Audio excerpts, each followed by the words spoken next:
Olá a todos, bem-vindos de volta ao canal Hard Reset Info.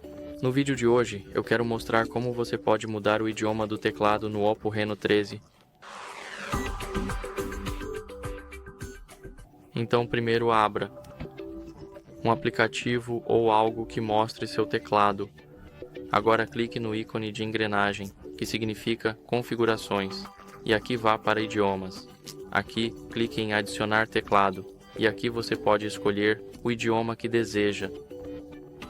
Agora clique em concluído e, depois de mudar, você verá o ícone do mundo, como um globo.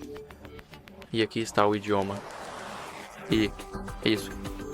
Obrigado pessoal por assistirem. Não se esqueçam de deixar um like, se inscrever e seguir para mais tutoriais. Tchau!